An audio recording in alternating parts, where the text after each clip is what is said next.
Yun. Yan. Okay, kaya to.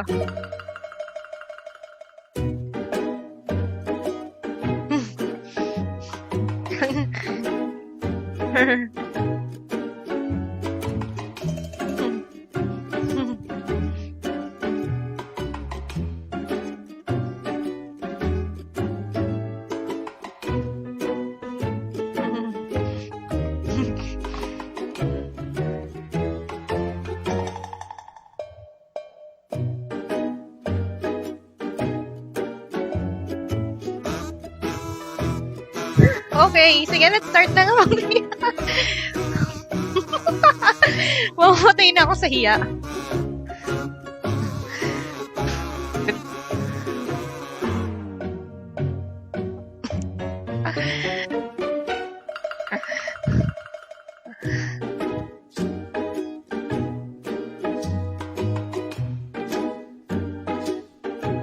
Okay, so ayan na nga, we're live at 3 p.m. here on Nangyari Noon Kasaysayan ngayon, as requested by my AP Club President. Hello, JM! So ito na nga, we're going to start na po.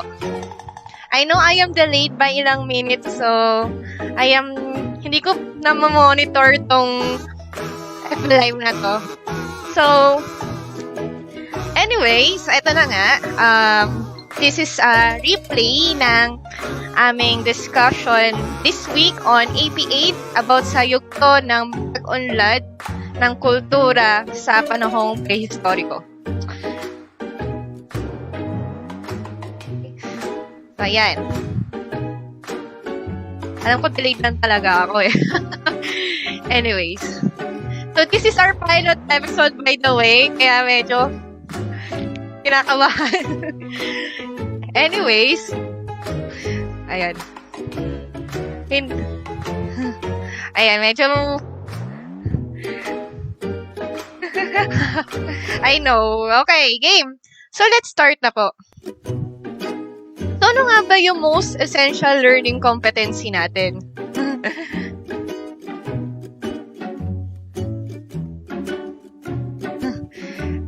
Okay. Naka-standby pa pala ako.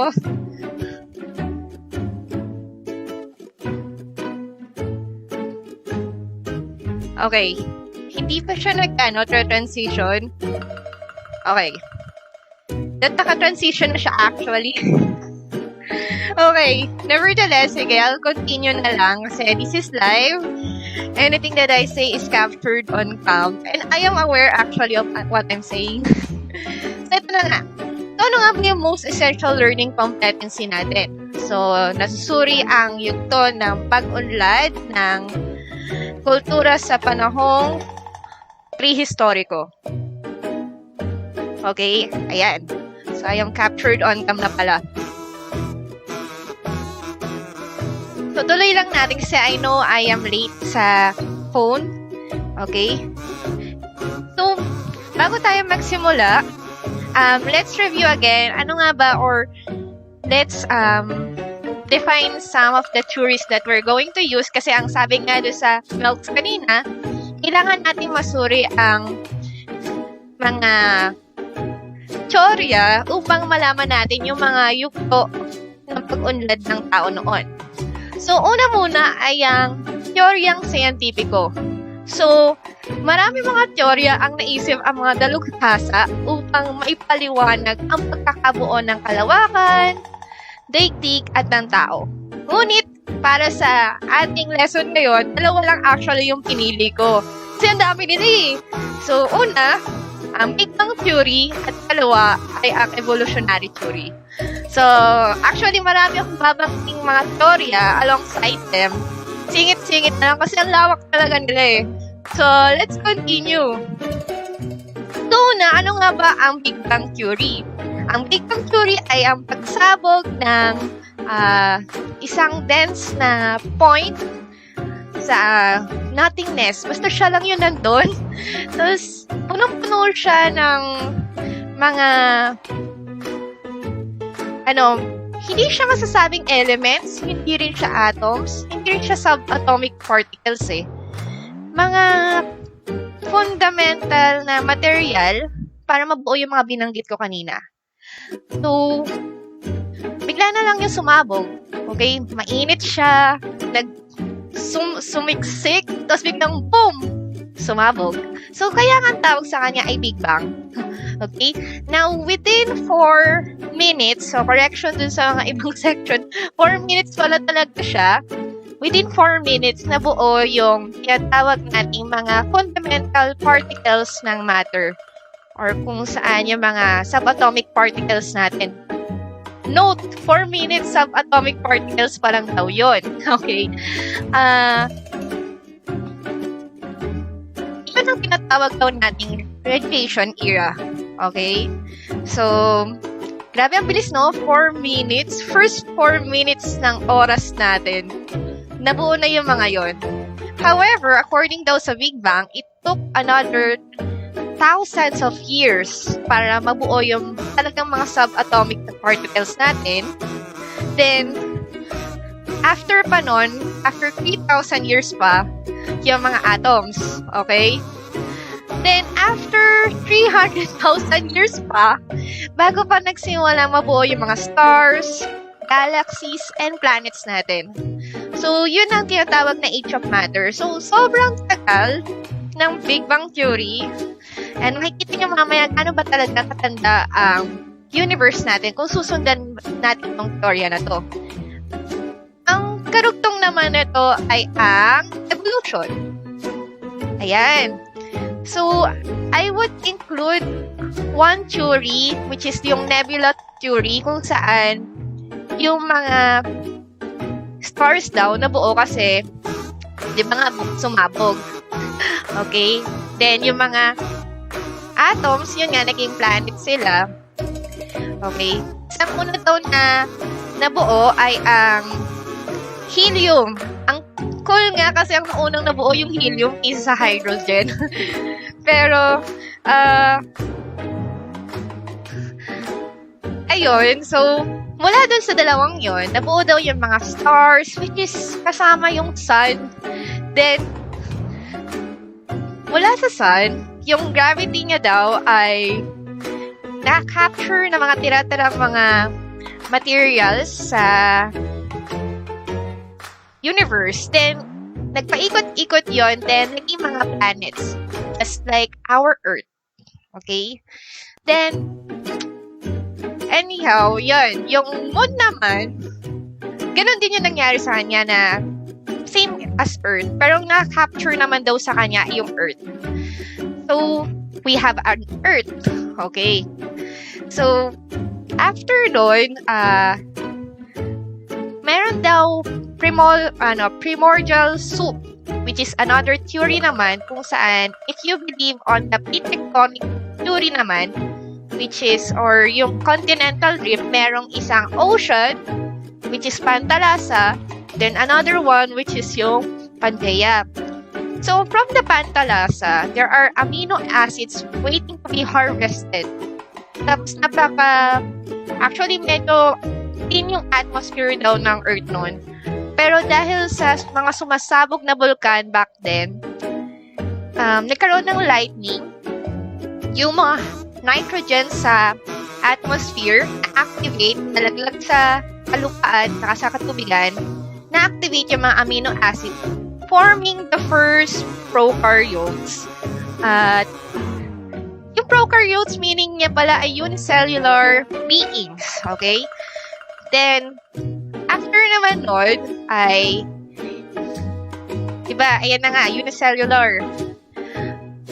Further flashes of lightning activated some to evolve at yung iba nagkaroon ng capacity to have photosynthesis. At dahil they can transform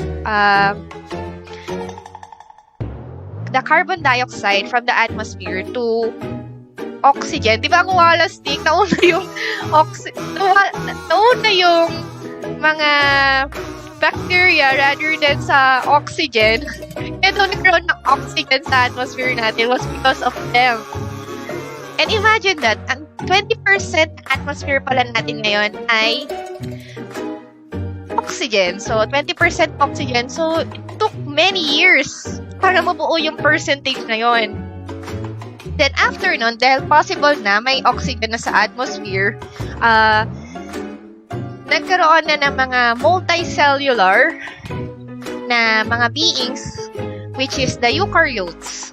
So, tapos mahaba yan na mga era. Hindi ko na iisa-isayin kasi ang dami nila. Nevertheless, I want to focus dito sa part na to. Ito siya. Dito, bago yung Cambrian explosion was the Jurassic era. So, alam niyo na, mga dinosaurs.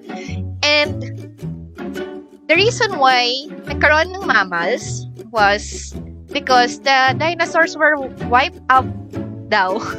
Was because of a asteroid that came down sa Earth and wiped all the dinosaurs. Kasi daw, according sa mga scientists, since the dinosaurs were giants, hindi nila ma-imagine na yung mga dinosaurs pa rin ngayon mag-survive ang mga mammals. So, they were wiped out and boom! Okay? Nagkaroon ng mga mammals. Possible ang life sa mammals. Okay? So, from fish, naging amphibians. Kasi, di ba, ang amphibians can live on water and land. Then, naging reptiles daw. Then, from reptiles, naging birds. Then, from birds, naging mammals. Then, us. We came daw from primates or chimpanzees. Daw, okay? That was billion years ago. Okay, billion years ago. Then, let's look naman sa tao. So, ayan na nga. We're, kanina, diba sabi ko, Big Bang, yun sa universe. Yun ang theory ng scientific. Okay. Sa pagdating naman sa sa tao, paano nabuo ang tao, we have evolution. Okay? So, kanina evolution from nothing to from nothing to something, which is what we call abiogenesis. But let's continue it on humans. So from apes daw or chimpanzees, actually nahalo-halo sila minsan. Meron una daw na parang pwede i-classify as quite human was the Australopithecus afarensis or what we nickname as Lucy. According sa research ng isa sa mga estudyante ko, pinangalan daw siya after dun sa Beatles songs na pinapatugtog noon ni Donald Johansson. Kaya pinangalan sa kanya yung Lucy. Ang lalim, no? Okay. From Australopithecus afarensis, okay, it was discovered in Africa. Actually, pakidisregard na lang to. Kasi ang pinaka-next talagang missing Homo species na lumitaw daw was the Homo habilis. Bakit Homo habilis? It was because of his capacity to hold something which is opposable thumbs. May opposable thumbs kasi siya. Okay? So, kaya niya humawak ng mga bagay. Makes it possible na gumamit ng tools. Yung paggamit ng tools na yan, magiging kumbaga, tool din sa pag-unlad ng tao, which is later on makikita natin. Then, another million of years again, andun kasi sa baba yung kanyang time, lumitaw naman ang Homo erectus. Homo erectus means nakatayo. So, di ba alam naman yung mga unggoy, when they walk, hindi sila nakakapag-walk. Naka-crouch. Tapos, ganun-ganun sila. Natuto daw yung mga taong tumayo. Hence, the Homo erectus.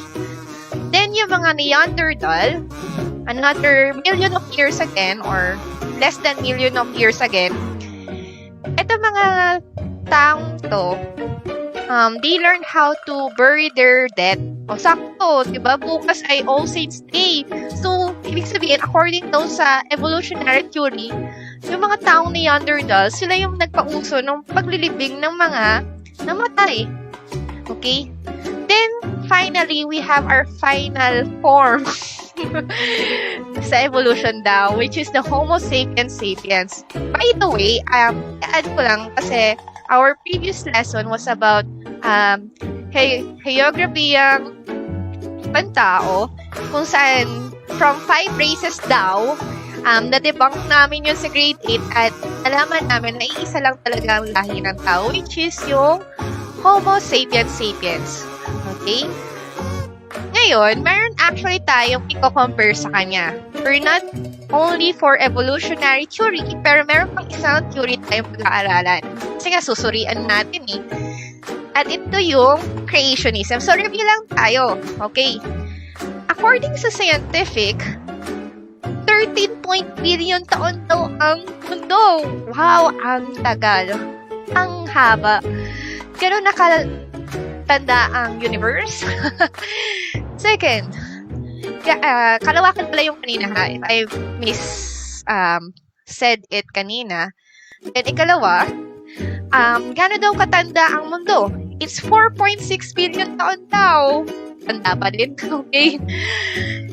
Now, paano nagawa ang kalawakan? So, review natin from Big Bang. Mula sa isang siksik na materialos, ito'y sumabog.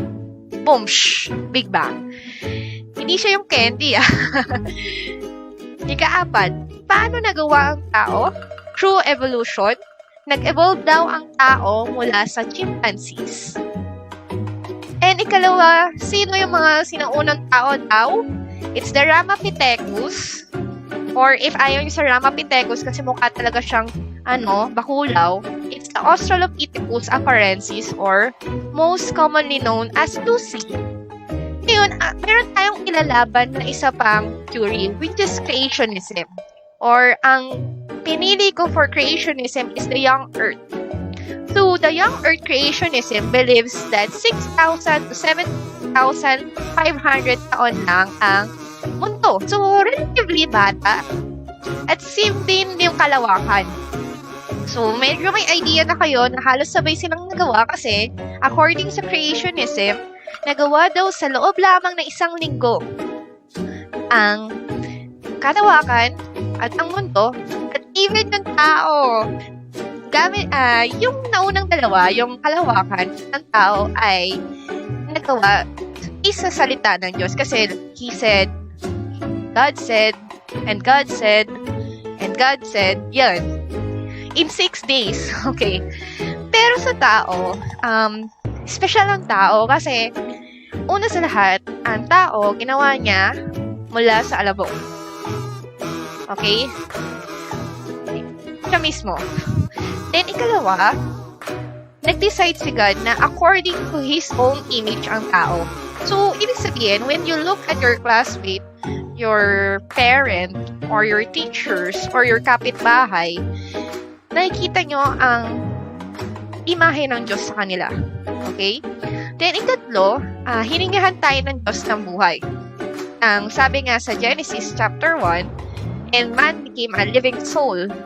So, kaya tayo may soul kasi tayo lang sa lahat ng ginawa ng Diyos ang hiningahan niya ng buhay. Yung may kumbaga divine breath niya. Okay. Then, sino yung mga unang tao? Si Adam and Eve. So, may kita nyo pa lang na very different tong dalawang theory na to para silang langis sa tubig na hindi pwedeng paghalo. Pero mga may nag-attempt. Pero, no. Walay talaga. Doon sa pinagmulan ng tao, according sa scientific, it's Africa. And meanwhile, doon naman sa creationism, it came from Asia. Kasi si Adam and Eve was located back then on the Garden of Eden. Then, in between 4 rivers, Pison, Gihon, Hiddekel or Tigris, and Euphrates. As of now, ang dalawa na lang na rivers na nalolocate ay ang Tigris at Euphrates. Nawala na yung dalawa kasi sinasabi ng iban, nawala during the flood. So, wala na. Okay. So, ano nga ba ulit ang creationism? Ang creationism ay ang sistema ng paniniwala ng lahat ng bagay at material sa kalawakan ay nilikha mula sa kawalan ng isang Diyos o ng isa o higit pang makapangyarihan o matalinong nilalang. Okay? So, let's go now sa timeline. naman ng creationism. So, kanina, we look at the timeline ng scientific. Ngayon naman, let's look at the timeline ng creationism. So, unang nangyari, within 1 week, nagkaroon ng creation. 6 days. At 7th day, ay nagpahinga ang Diyos. Kasi, katulad natin, nagpapahinga rin tayo kasi kung si God ka, nagpahinga, di ba? Okay. After nun, so si Adam and Eve live supposedly happily ever after. Kaso, merong nangyari. Eve and Adam was deceived by the serpent, or actually, nagkunwari yung serpent, pero yung devil talaga yon. Inuto sila na when they ate that fruit from the tree of knowledge of good and evil, hindi daw sila mamamatay and they would be like gods. Kasi nga, si God lang noon ang nakakaalam kung ano yung evil. Gusto maging God ni Adam at Eve. And they know about evil, kaso may kaparusahan ng evil, which is death.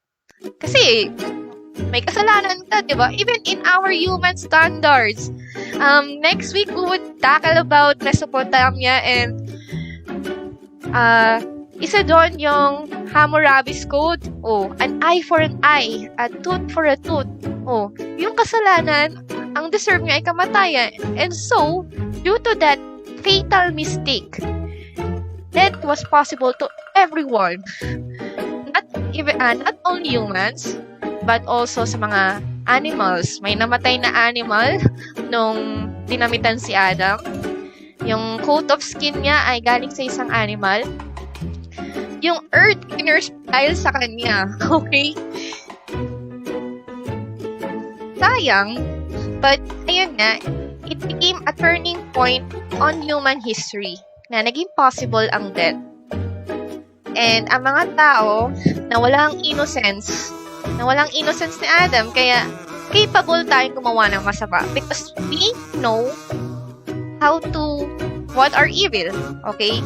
So, after nun, sabi ko nga, capable nga na makagawa ng masama. Kakapanganak pa lang nila, ayan nga, mayroon silang 2 anak. si Cain at si Abel. Minatay ni Cain si Abel. So, thus, the first murder came to place.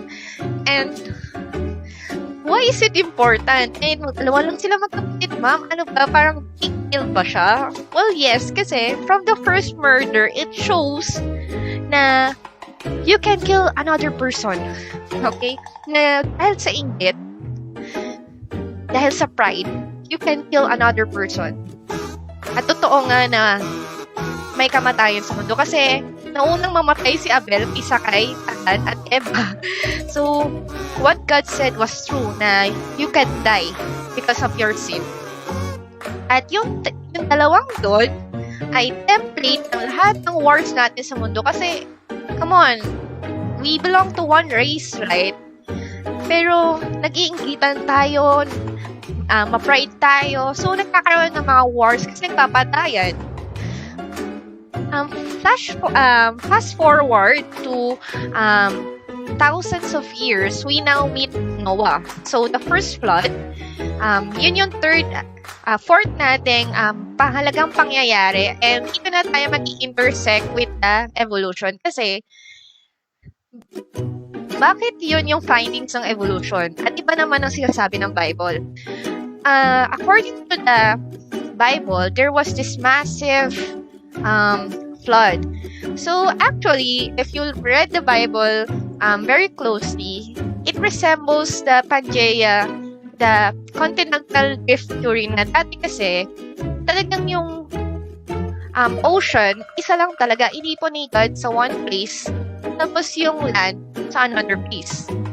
So, nung mga panahon ni Noah, wala pang mga dagat, wala pang ulan, kasi nga actually, kung paano man dinig si God nun, nagpapagawa lang siya ng hamog. Tapos, yun, hindi pa uso ang ulan nun. At, makasalanan na daw yung mga tao nun sa mundo. Okay? And meron mga giants. Okay? Anak ng mga angels daw, tsaka ng mga babae. Tapos, mga dinosaurs nag-exist na noon. Okay? In the Bible, they are called Leviathans. Okay? So, imagine ninyo, lalaki ng mga tao, ang lalaki ng mga lizards, at ang sasama pa ng mga tao noon. So, it's really, parang kung imagine ninyo, sigat, parang ikaw din, susuko ka din eh. So, God decided to have a massive flood. So, parang, ito yung counterpart ng Bible dun sa asteroid ng evolution. Si God, pinili niya si Noah at yung family niya, tapos yung mga animals dun sa ark to survive. Then, pinaulanan niya yun for many days.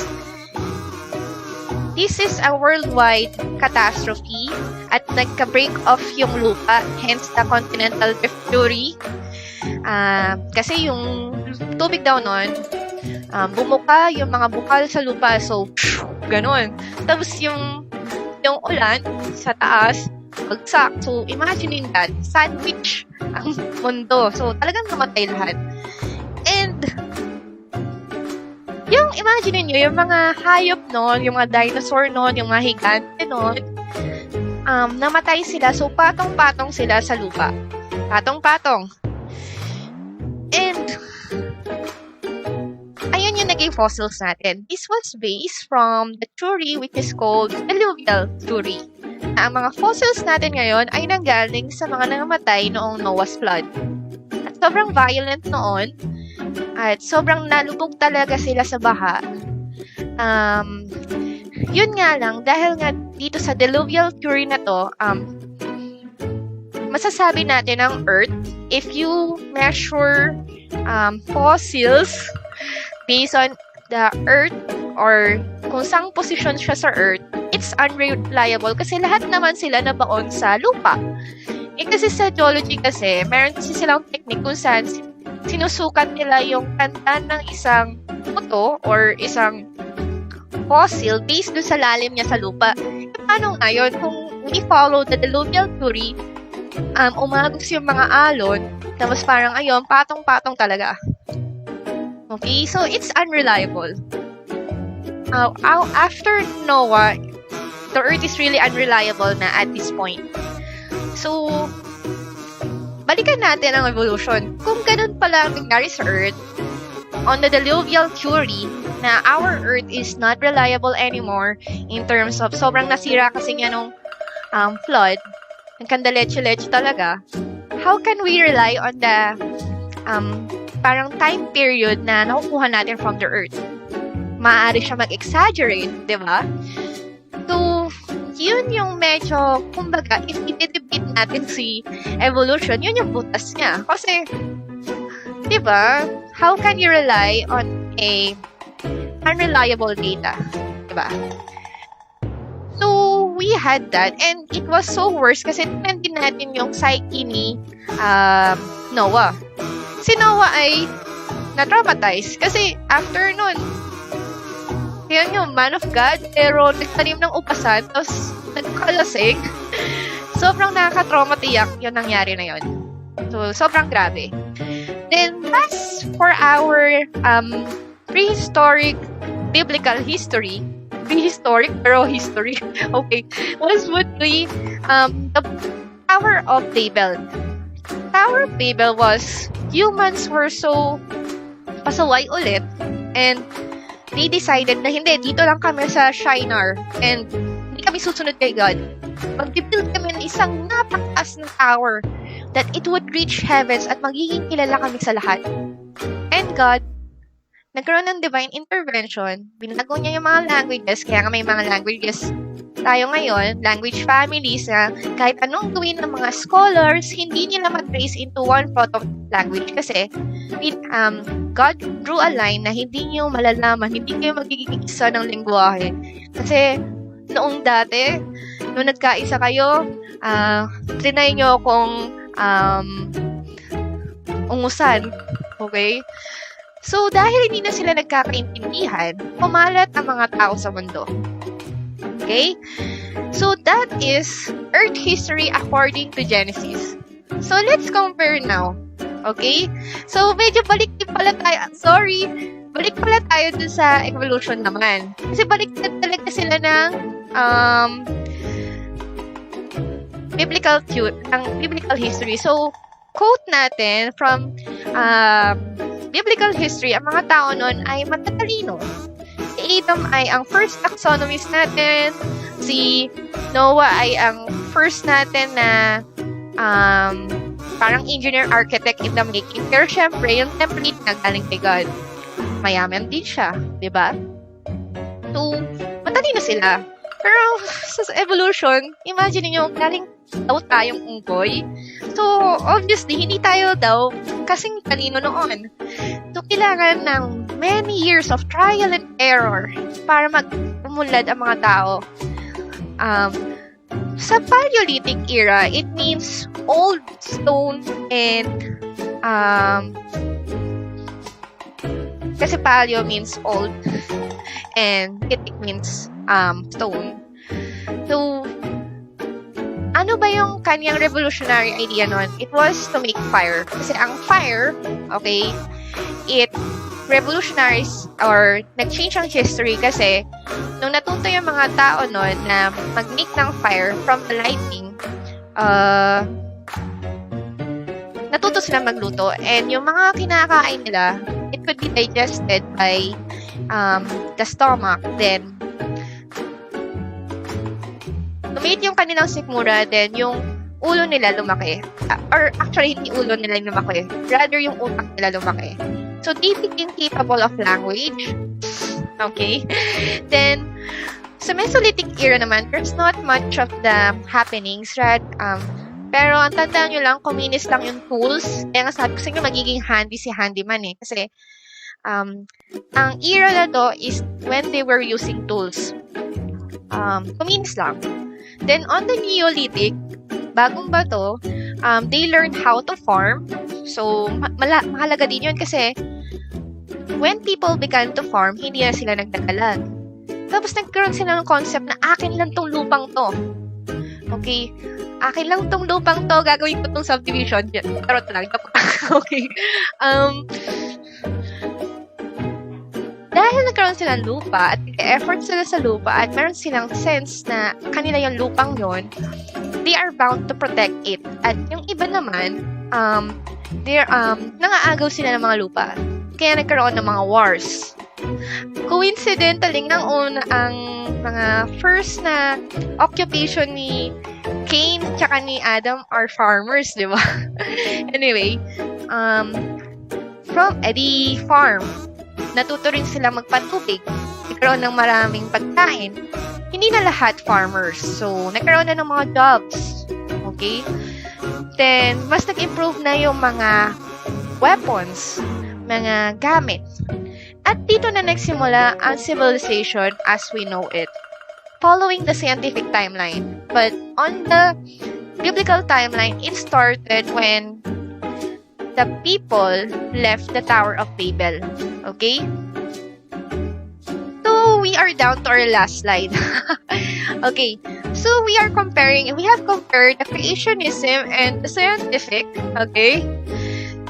Ngayon, ano bang impact of knowing this? Because this is prehistory, ma'am. Dati pa to. Bakit natin binabalikan ng past? It's past. We should move on. Well, it has impact on how you live your life and how you treat others and you treat yourself. So, una, if you follow creationism, may buhay ba pagkatapos ng kamatayan? Yes. Kasi ang tao, sabi nga sa Bible, it became a living soul because of God's breath.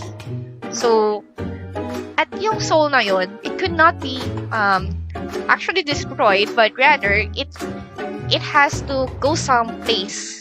Langit ba? Or with God? Or impyerno, which is without God. Okay?